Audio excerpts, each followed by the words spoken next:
she said. I'm freezing my eggs with my ex's sperm. It's already done. I responded. Interesting choice.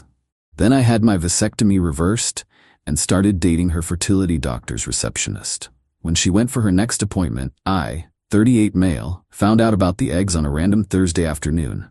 My girlfriend Desiree, 35, had been acting weird for weeks. Secret phone calls, mysterious appointments, the whole deal. I figured she was planning something for my birthday. Turns out she was planning something all right.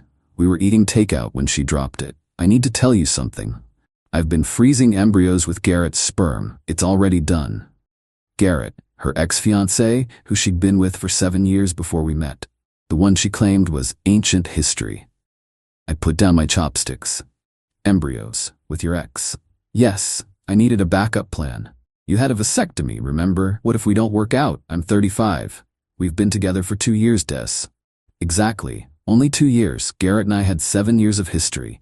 His genetics are proven. His sister's kids are brilliant. I took a sip of water. Interesting choice. She actually smiled, thinking I was taking it well. I knew you'd understand.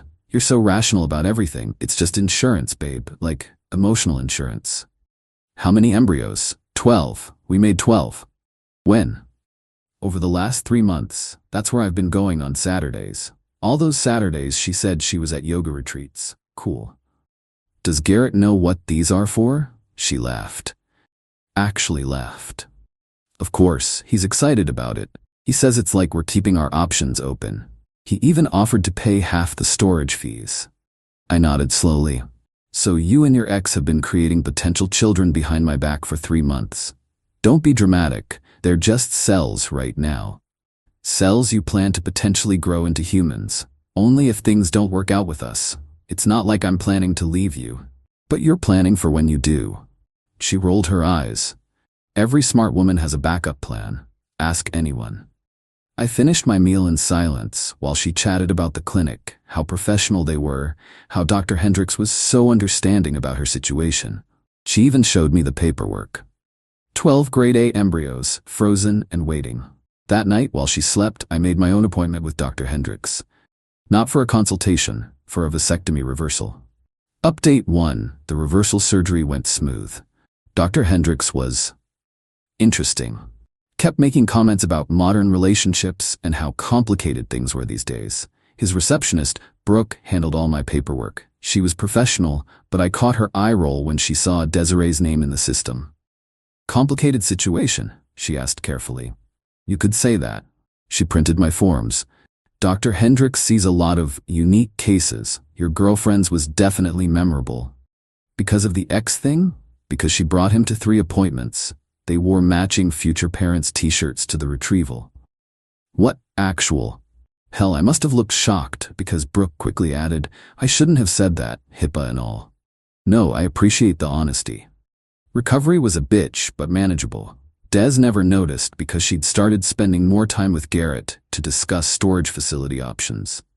Yeah, okay. Then things got really interesting. Garrett started coming to our apartment. Des introduced him as part of our extended family now. This man would sit on my couch, drink my beer, and talk about their embryos like they were picking out puppies. I've been thinking, he said one evening, about names. If it's a boy, definitely Garrett Jr. Des laughed. We already discussed this. Garrett Theodore after your father. They had name discussions for hypothetical children while I was sitting right there. What do you think? Garrett asked me. Since you might be helping raise them someday. I smiled. I think Garrett Theodore sounds perfect, Des beamed. See? I told you he'd be supportive. 2 days later, I ran into Brooke at a coffee shop. We talked. She mentioned she was single. I mentioned I was basically single too, just hadn't filed the paperwork yet. We exchanged numbers. Our first date was perfect. She knew exactly what I was dealing with, and she had stories. Oh boy, did she have stories. You wouldn't believe how many women come in with their exes, she told me. But your girlfriend? She took it to another level. She had him initial every single embryo container. Initial them, like they were signing yearbooks. You're kidding. Nope. And she made this whole speech about preserving their love in front of the entire staff. Dr. Hendricks had to excuse himself. We thought he was sick, but Sandy caught him laughing in the supply closet. I started documenting everything. Every visit from Garrett, every conversation about the embryos, every time Des mentioned their beautiful genetic legacy. Then Des hit me with the next bomb. Garrett and I think we should have a ceremony. A what now? An embryo blessing ceremony. His mom's pastor agreed to do it. Nothing legally binding, just spiritual. You want a pastor to bless embryos you made with your ex while dating me? You're invited too. We want you to be part of this journey. When? Next month. Garrett's already designed the invitations. She showed me the invitation. It had a picture of an ultrasound, not even their actual embryos, just a stock photo, with the words, "Celebrating future possibilities." In gold script, I said I'd think about it. Then I made plans with Brooke for that same day. Update 2. The embryo blessing was on a Saturday. Des wore white, to bless embryos, with her ex, while dating me. Garrett wore a matching white suit. They'd coordinated. I told her I had to work. She was disappointed but said Garrett's mom would live stream it for me. How thoughtful. Instead, I spent the day with Brooke at a harvest festival. We posted photos all over Instagram, the ones where she's sitting on my lap, the one where we're kissing in front of the pumpkin display, the artistic shot of our hands holding hot cider. Des didn't see them immediately because she was busy with her embryo party. But her sister Camille did. My phone exploded around 3 p.m. Who is that woman? Are you kidding me right now? Bro, not cool during our special day. Yes, Garrett called it our special day. Like it was their wedding. I didn't respond to any of them. Brooke and I went to dinner, then back to her place. When I got home Sunday morning, Des was on the couch with Garrett, both of them still in their white outfits from the day before. She'd been crying. He was comforting her. How could you? She demanded. How could I what? Cheat on me during the ceremony. I didn't cheat. We went to a festival. With that receptionist. I saw the pictures. Yes, with Brooke, we're dating. Garrett stood up. You can't date her. She works at our clinic. Your clinic? Where our embryos are. The embryos have nothing to do with me, remember? They're your backup plan. Des started sobbing harder. You're supposed to be supportive, understanding. That's why I chose you. You chose me because you thought I'd be a doormat while you built a family with your ex? That's not. I mean, she looked at Garrett for help. He stepped forward. Look, man to man here, you knew Des came with history. You knew about me. I knew you existed. I didn't know you'd be creating children together while she was with me. They're not children yet, Des wailed, but they're blessed by a pastor now, so what are they? She couldn't answer that one. Then came the kicker. Garrett sat back down and took her hand. Maybe this is a sign, Desi.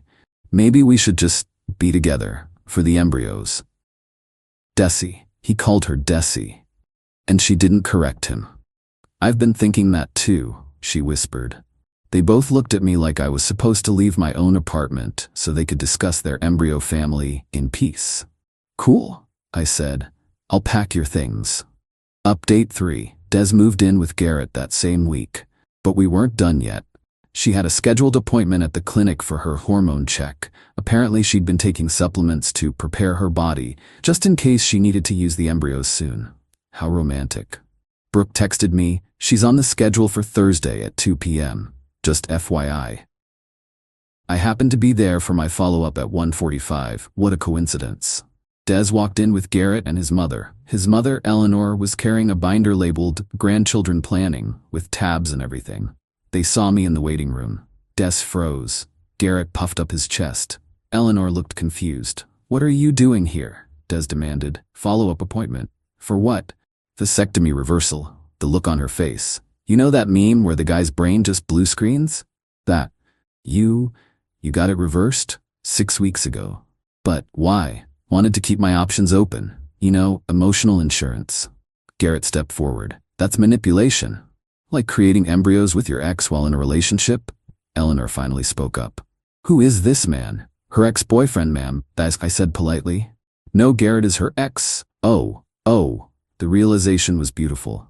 Desiree, you are living with someone else while making my grandchildren? They're not grandchildren yet, Mom, Garrett muttered. You said you were back together. We are now. After you made embryos while she was with another man? The waiting room was silent. Everyone was watching. Even the fish in the aquarium seemed interested. Then Brooke called Des in for her appointment. But here's the thing, Brooke had been prepping for this moment.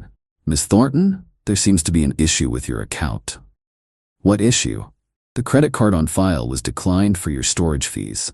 "That's impossible. Garrett paid them." Garrett went pale. I thought we were splitting them." "You said you'd handle it." "I paid the first month. That was 3 months ago." Brooke typed carefully.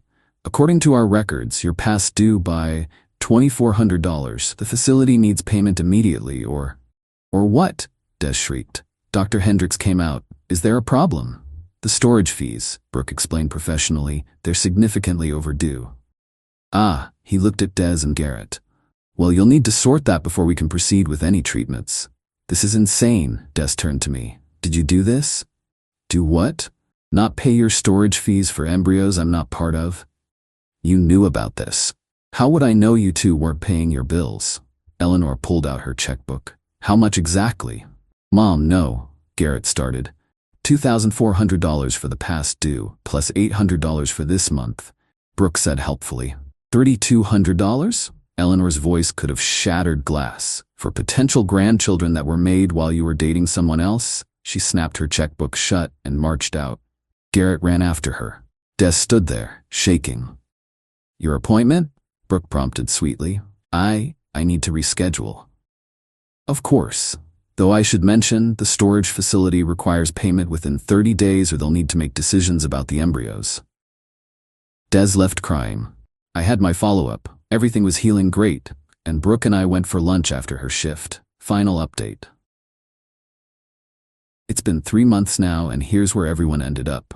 Des and Garrett broke up after 2 weeks of living together. Turns out, when you're not secretly creating embryos, you don't actually have much to talk about. She wanted him to get a second job to pay for storage. He wanted her to ask her parents for money. They had a screaming match that got them both evicted from his apartment. The embryos? Still in storage, but here's the twist. Garrett's mom Eleanor actually paid the fees. Not because she supported them, but because she hired a lawyer to explore her grandparental rights to the embryos.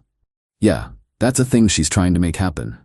Des and Garrett are now legally fighting her for custody of embryos that don't even have a womb to go to yet. Des texted me last week. "This is all your fault. If you'd just been supportive, none of this would have happened." I replied, "Interesting perspective." She sent 23 more texts that I didn't read. Garrett reached out too, wanting to grab a beer and talk man-to-man about what happened. I declined. He's now dating someone new who apparently doesn't know about his dozen frozen potential children or the legal battle with his own mother. Des tried to switch fertility clinics, but needed her records transferred. Brooke handled that request. Apparently, Des cried at the desk for 20 minutes about how everyone was against her love story. Plot twist. Dr. Hendricks retired early last month. At his retirement party, Brooke brought me as her date. He gave a speech about the wild things he'd seen in his career.